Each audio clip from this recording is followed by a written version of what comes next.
No one expected the quiet resolve of a man named Malcolm Ward to change the atmosphere of an entire gymnasium. Nor did they expect 6 strangers to rise from the crowd without a word, stopping everything without a single command.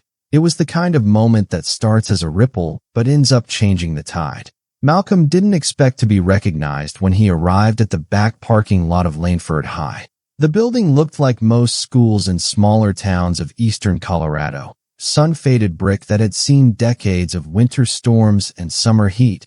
2 flags, one national, one state, stirring lazily above the double doors, and clusters of students in dress shirts and pressed slacks that looked slightly too big, as if they were still growing into themselves. He eased his weathered Buick Regal near a row of battered bleachers, the hum of the engine fading into the soft breath of a late spring afternoon. He stepped out, his dark green Marine Corps uniform impeccable, creases sharp as a blade, boots polished so bright they reflected the sun in brief flares of white. Not because he was showing off. No, there were just some things he didn't know how to do any other way. To Malcolm, it was a matter of honor, of routine, a silent testament to every mile he'd walked in combat boots, every dawn he'd faced with steady hands. He paused for a moment, taking in the building with its hand-painted sign, "Congratulations, Class of 2025, fluttering in the breeze like a promise of new beginnings. The edges of the sign had begun to curl, the red paint a little chipped, but the pride in every brushstroke was clear. His broad shoulders squared themselves in a posture that never faded, even after years in civilian life, even after the world had shifted under his feet more times than he could count. But his expression, calm and collected, hid the storms of memory beneath. It was a calm that had been tested in deserts of flame and ice. A calm that had been forged in the knowledge that sometimes the strongest man in the room is the one who says nothing at all. He had driven 9 hours from Overlook Springs just to see his son, Avery, cross that stage. The road had unwound in a long ribbon of cracked asphalt and open sky, the hum of tires against the blacktop like the steady rhythm of his own thoughts. Flying would have been easier, quicker, a simple hop over the Rockies, but the Buick was his late wife's car. 2 years gone, and every mile he drove still felt like she was there, sitting in the passenger seat, singing softly along to the radio. Sometimes he'd catch himself glancing at the empty seat, half expecting to see her adjusting the rearview mirror, her hand reaching over to squeeze his just because. He thought of the long stretches of prairie, of how the sun dipped low and turned the sky molten orange, of how every mile marker felt like a heartbeat closer to something he couldn't name but knew he needed. He thought of how the Buick smelled faintly of her still, lavender and leather, the scent of home, and how, even now, he kept a small sachet she'd made tucked in the glove box, a talisman against the ache of absence. From that same glove box, he pulled a faded photograph, his wife, Lila, cradling Avery as a baby, the light of a late summer afternoon casting them in a golden glow. The edges were worn, a small tear threatening the corner, but the smile on her face was still as bright as the day it was taken. Her hair, caught in the wind, framed her face in wild curls, and Avery's tiny hands clutched at her uniform collar like he knew even then that she was the safest place in the world. Malcolm traced the outline of her face with a callous thumb, remembering the soft lilt of her laughter, the way her eyes crinkled when she teased him about his stubbornness. He pressed it to his chest and whispered, "I promised you, I wouldn't miss this." The words were simple, but they carried the weight of every vow he'd ever spoken, every mile he'd ever driven, every battle he'd ever fought, both in uniform and at home. They were a promise not just to Lila, but to himself. A reminder that some things in life were worth driving 9 hours for, worth the ache in his knees, worth the quiet echoes of memory that rose every time he heard the creak of the car's old leather seats. He stood there for another breath, letting the sun warm his shoulders, the quiet of the parking lot filling his ears like a benediction. Around him, The low murmur of families and the scrape of folding chairs being set up carried on, but for Malcolm, the world had narrowed to this single moment of stillness. A pause before the next chapter, a chance to gather himself and remember that while the world had moved on, some promises, like the one he carried in that photo, were unbreakable. Inside the gymnasium, the air was a chorus of scuffed bleachers and cheap cologne. Plastic chairs spread across the floor like a white-capped sea, bobbing slightly with each shuffle of feet and shift of weight. Parents clutched bouquets of daisies and sunflowers, their bright colors a defiance against the muted bleachers and the worn basketball court that had seen countless games and scraped knees. Grandparents leaned on walkers, the rubber tips squeaking faintly against the varnished wood, each step a testament to years of seeing life's milestones unfold. Small siblings tugged at balloon strings that bobbed in the warm breeze of oscillating fans that ticked softly, a steady metronome for the eager chatter and the low hum of names half-whispered in anxious rehearsal. Malcolm showed his ticket to a volunteer with a nervous smile, the boy's red lanyard swaying with each fidget.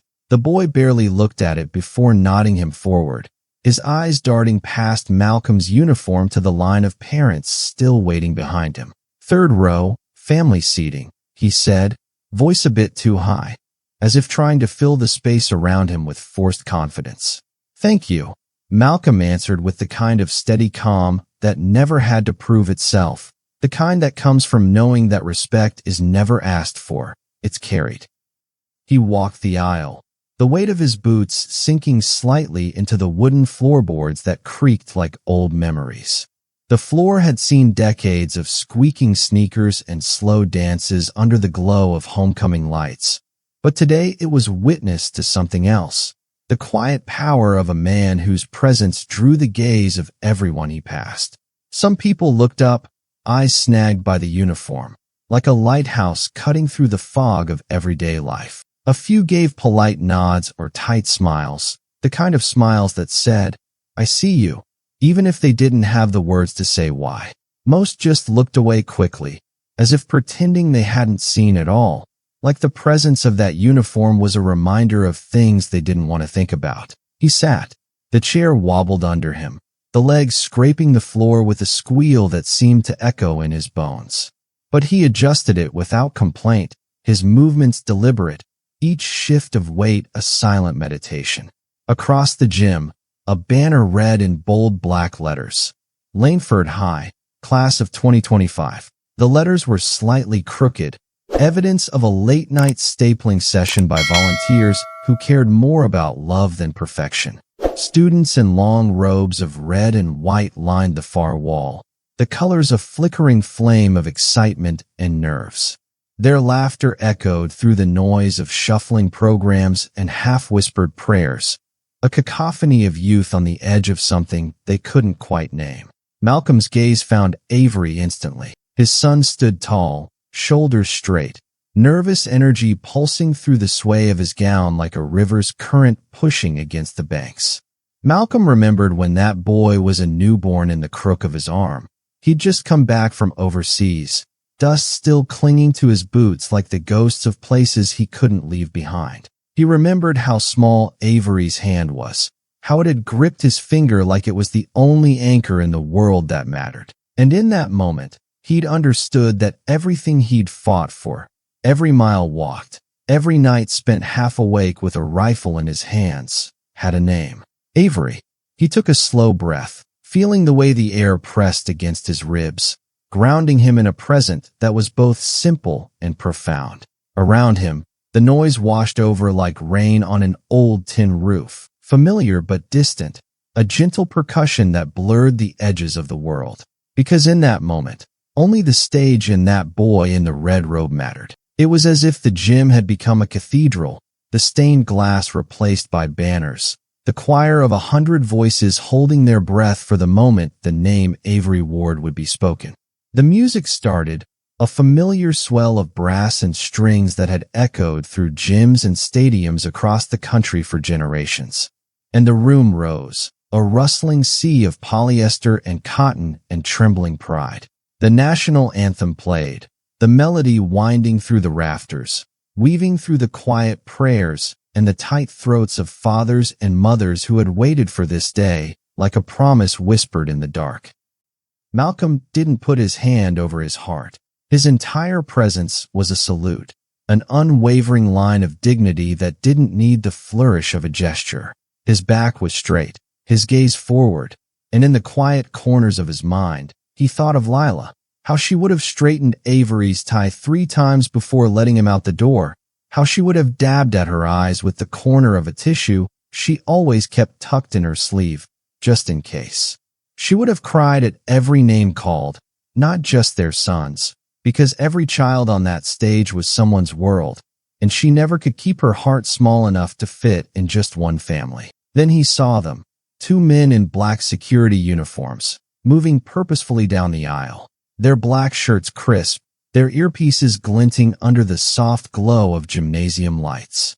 And in that instant, the air around Malcolm seemed to tighten, the music fading into the distant rush of his own heartbeat, because he knew, before they even reached him, that they weren't just there to keep the peace. The guard stopped at his row. One was stocky with a buzzed head and eyes that scanned too quickly, flicking back and forth like a searchlight that couldn't decide what it was looking for. The other was taller, chewing gum like he couldn't decide if he was bored or just annoyed, his jaw working with the same slow, mechanical rhythm as the fans overhead. Their earpieces glowed in the fluorescent light, tiny red dots pulsing like the heartbeat of a system that didn't know how to read the room it was meant to control. "Sir," the shorter one said, leaning down so only Malcolm could hear, his voice a low rumble meant to carry authority without causing a scene. "I'm going to need you to come with us." Malcolm didn't shift. His posture was a line drawn in the sand, a quiet refusal to yield an inch. "Is there a problem?" His tone was steady, like the low hum of an engine that doesn't falter even when the road ahead grows rough. The taller one stepped forward, his stance a little too casual, like he was trying to convince himself this was just another routine shuffle. "Family seating only," he said, voice clipped, sharp enough to cut through the din of the crowd, but not so sharp that it drew blood. "Yet. We've been told this row is full." Malcolm reached into his coat and pulled out his ticket, the ink smudged at the edges but still clear. The paper was soft from being handled too many times, creased like an old letter, but the numbers were as bold as ever. "This is my seat." The short one didn't even glance at it. His hand hovered near his belt, not on a weapon, but close enough that it made the air feel tight. "We've got other seats in the back." Malcolm's voice dropped to a low, steady tone, the kind that carries not just words but the weight of everything a man has survived. "I drove 9 hours to watch my son walk. I'll be sitting right here." The words were simple, but they held the gravity of a mountain, unmoving, unyielding, carved from the same stone that had seen empires rise and fall. A ripple passed through the nearby rows, like the tremor of a distant earthquake that still rattles the glasses in your cupboard. A woman leaned close to her husband, eyes wide, the question unspoken but written in every line of her face. "Why him?" Someone in the bleachers tilted a phone discreetly, recording, the cold eye of the camera capturing the moment even as the world tried to pretend it wasn't happening. The guard's nostrils flared, a sign that patience was slipping. "I'm asking again," he said, and there was something new in his tone now, a thin thread of frustration or maybe fear. Because even if he didn't understand it, he could feel it, the way the air had thickened, the way the noise around them had thinned to a silence that wasn't really silent at all. "You can ask all day," Malcolm said, each syllable a small, deliberate act of defiance. "I'm not moving." His words didn't rise, didn't waver. They settled around him like a suit of armor, polished by every mile he'd walked in those boots.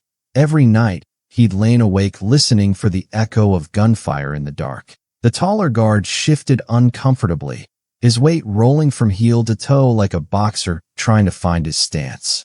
"Let's not make this something it doesn't have to be." He chewed his gum harder, The crackle of it the only thing that betrayed the tension he tried to keep buried beneath his badge. The air around them changed. Even those who didn't want to see couldn't help but notice. Conversations paused, the polite applause for the graduates faltering like a radio station caught between frequencies. Malcolm didn't look back, but he could feel the weight of every eye on him. The quiet judgment, the silent prayers, the unspoken "don't let this be what I think it is." Then a man stood up near the back. No uniform, no badge, just a quiet authority in his posture and the lines of his weathered face.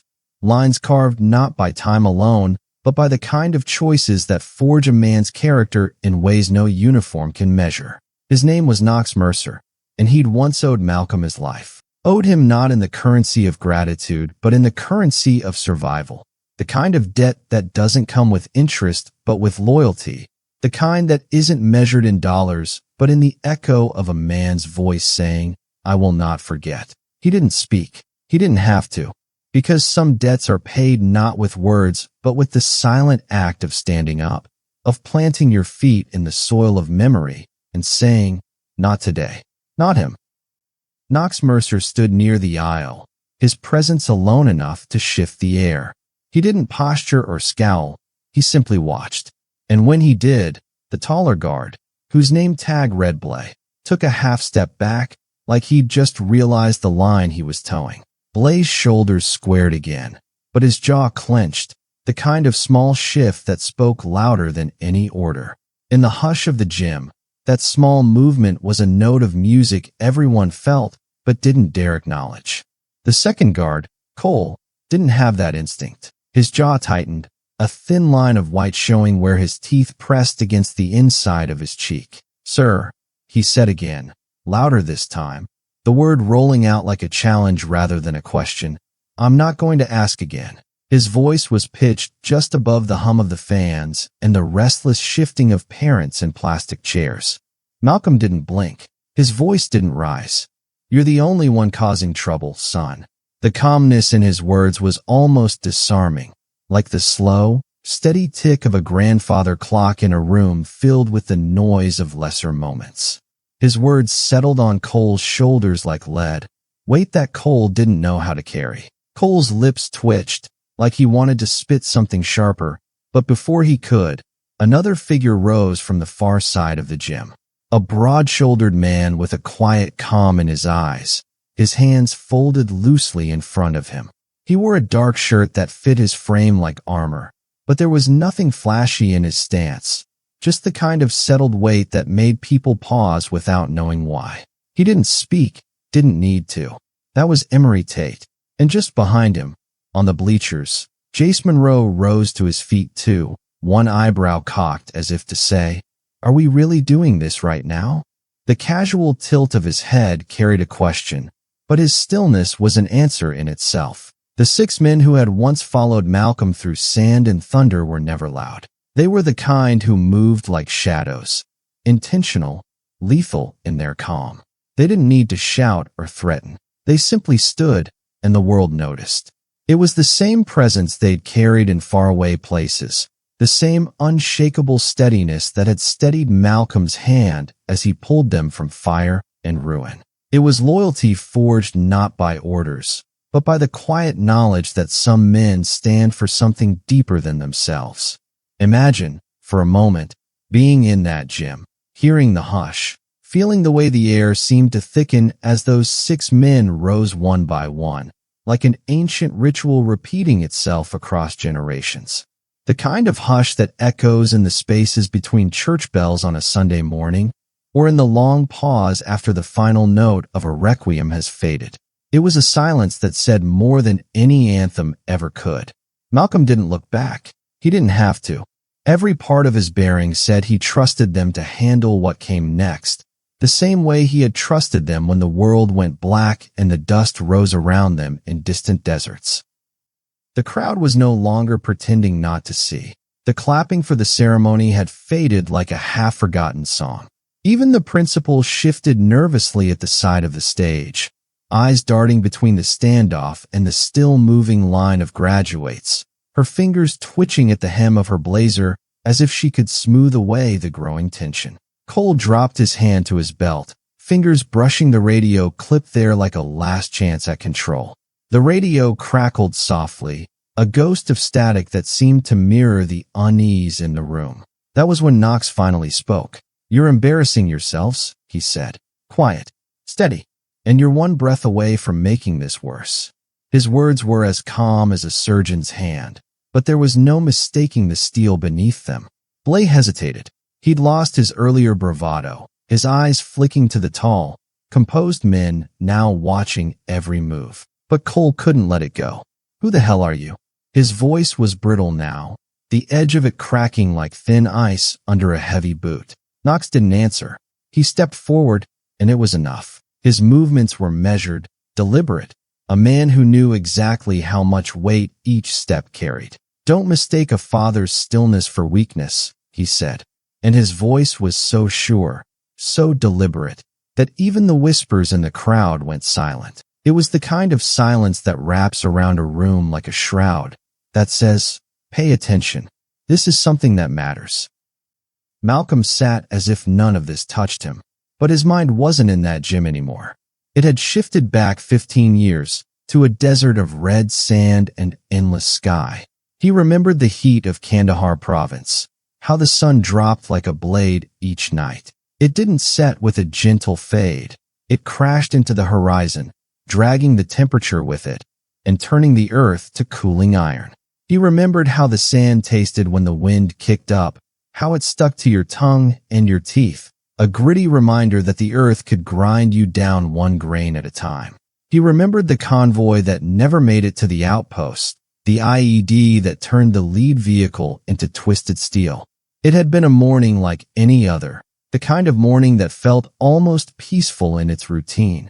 Weapons checked, radios clipped to belts, boots laced tight, like the only certainty in a place where certainty didn't exist.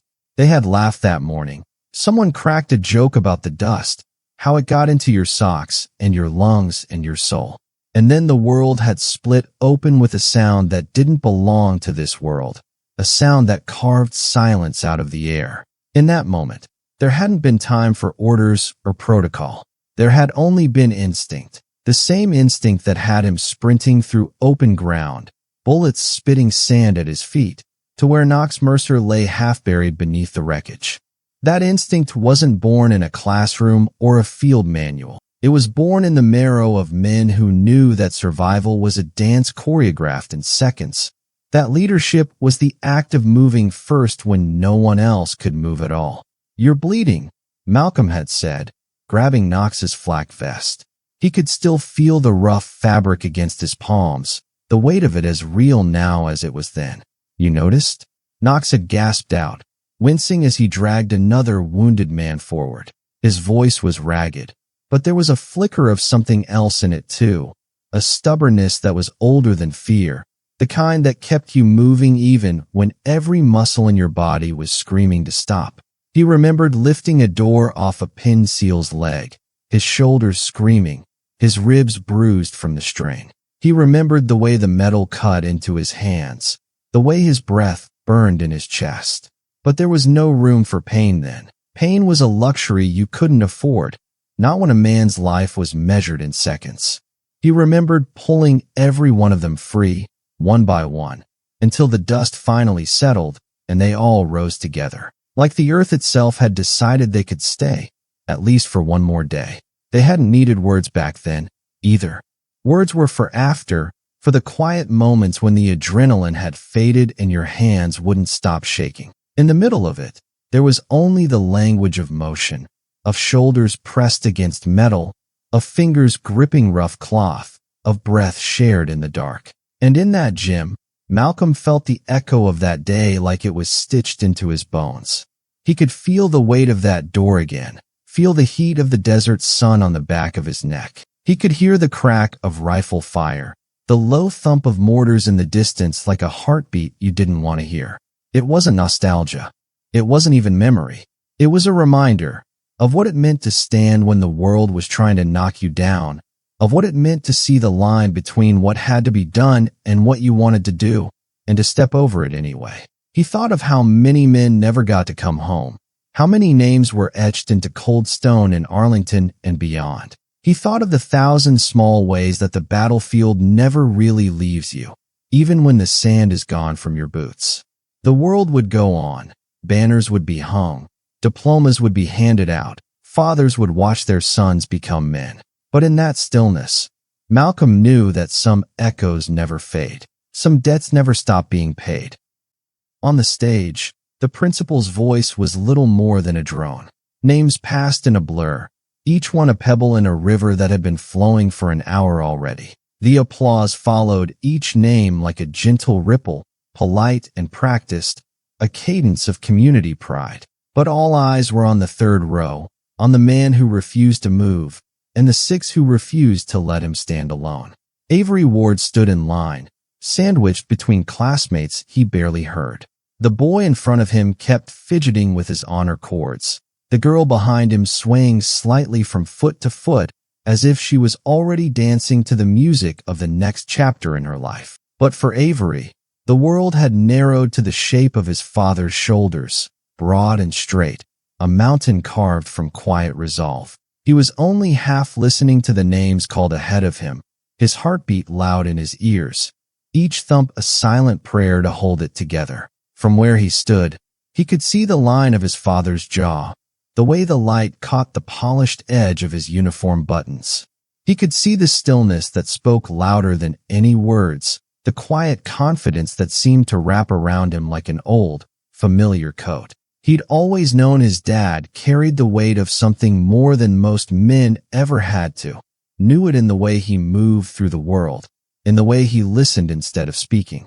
But until this moment, he hadn't seen the quiet strength that made people rise for him without needing to be asked. He thought of the mornings when his dad would sit at the kitchen table, a cup of coffee cooling in his hands, eyes distant but never lost. Thought of the stories he didn't tell, the ones hinted at by the scars on his knuckles, and the faraway look he sometimes wore when the news played too loud on the radio. He thought of the times he'd come home from school, his shoulders heavy with small defeats, and how his dad never tried to fix them with easy answers, how he'd just sat with him in the silence until the weight felt a little easier to carry. Avery swallowed hard. His chest ached with pride, a sweet ache that felt bigger than the room, bigger than the day. And when the principal finally called out, "Avery Malcolm Ward," the room didn't just cheer, it thundered.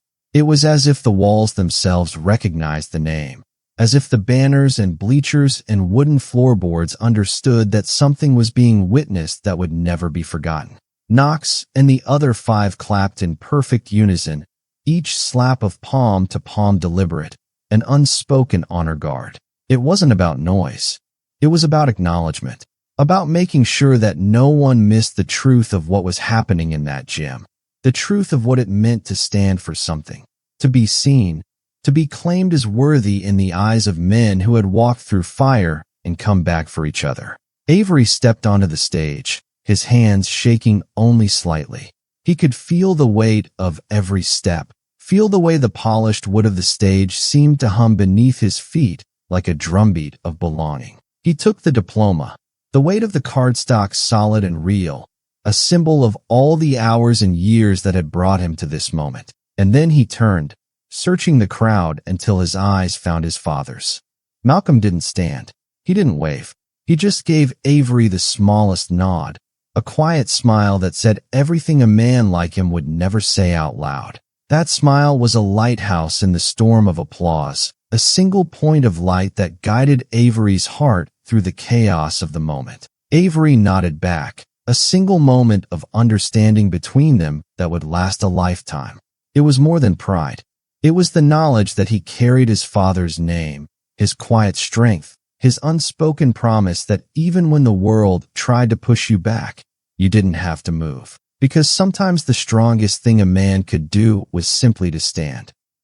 The final names were called, and the crowd began to thin.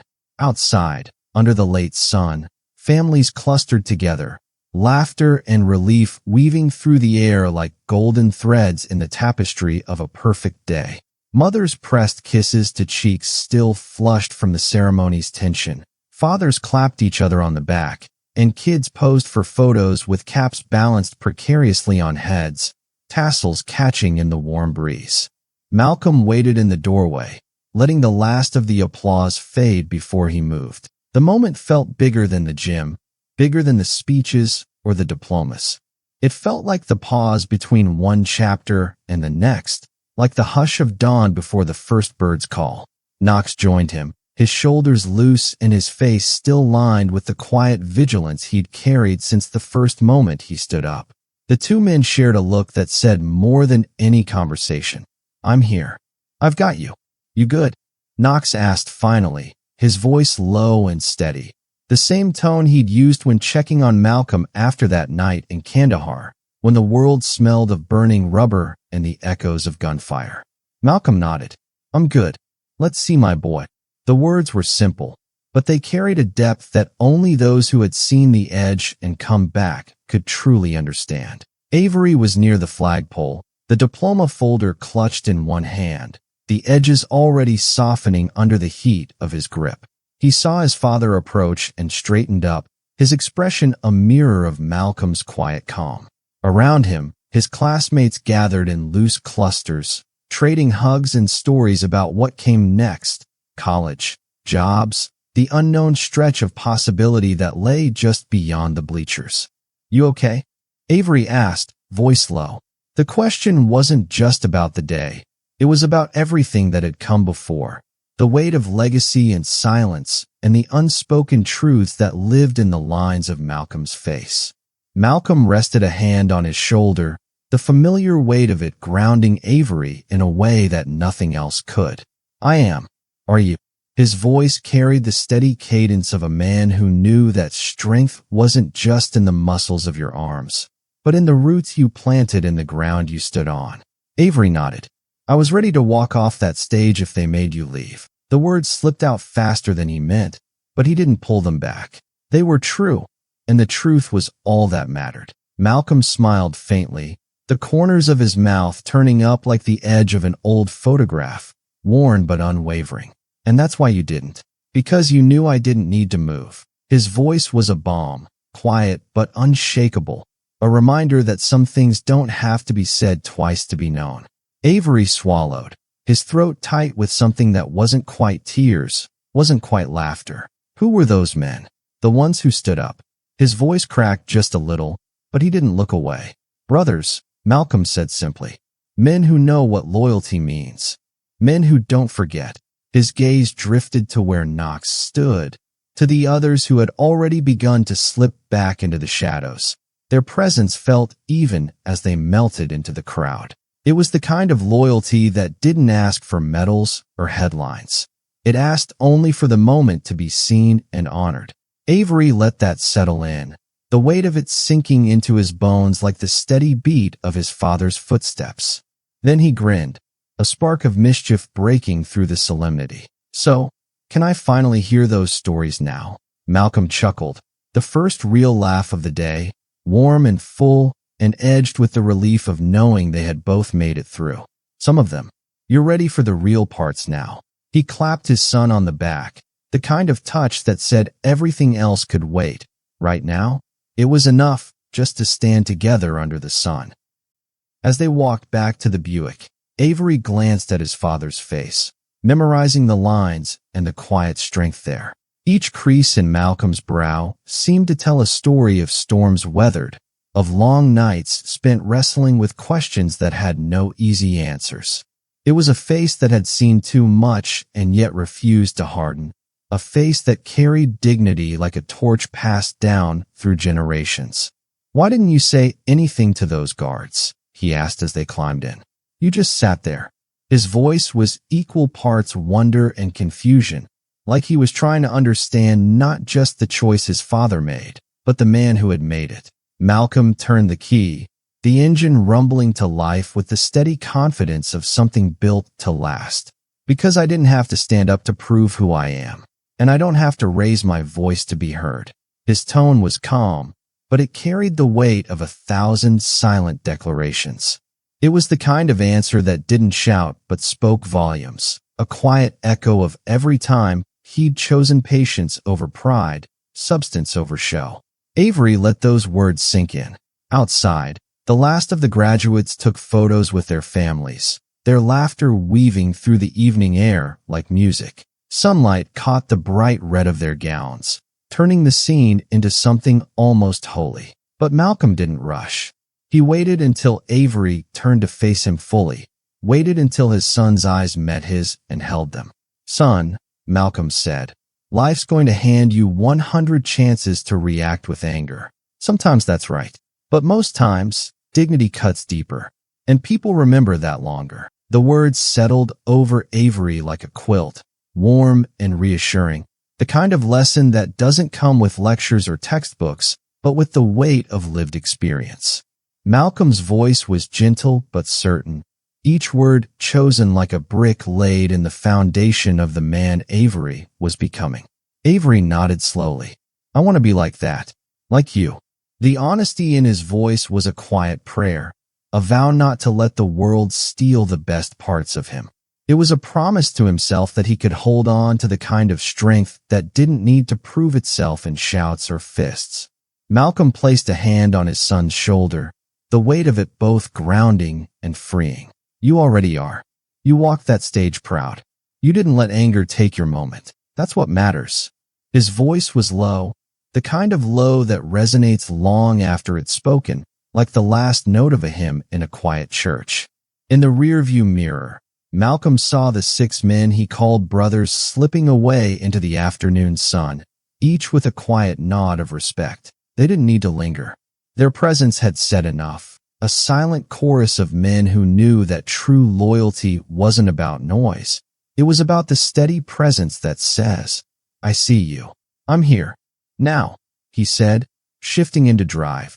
"You get to pick dinner." Avery grinned, the relief and pride finally breaking through, laughter catching in his voice like a breeze lifting a kite. "Waffle House," he said, the word itself a small rebellion against the weight of the day, a reminder that even in the solemn moments, there's room for something sweet and simple. Malcolm smiled. Of course. The corners of his mouth turned up just enough to let Avery see that even the most disciplined man knows how to find joy in the small things. They pulled out of the lot, the school shrinking behind them, the distant music of celebration fading into the rearview. But the memory of that day, of 6 men standing without a word, of a father who would not be moved, would never fade. It would settle into the marrow of Avery's bones, a quiet compass that would guide him through the storms of his own life. Because in a world that too often mistakes noise for strength, Malcolm Ward had shown everyone what quiet valor truly looked like. And in the quiet hum of the Buick's engine, in the soft rhythm of tires against blacktop, Avery understood that sometimes the strongest thing a man can do is simply refuse to be moved. If this story moved you, if it reminded you of the quiet power we all carry within, please take a moment to share it with someone who needs that reminder today. Like, comment, and subscribe so we can keep these stories alive, keep these lessons close, and keep honoring the quiet heroes among us. Let's build a community where every voice matters, every story counts, and every act of quiet valor shines. Join us in this journey. Let's stand together.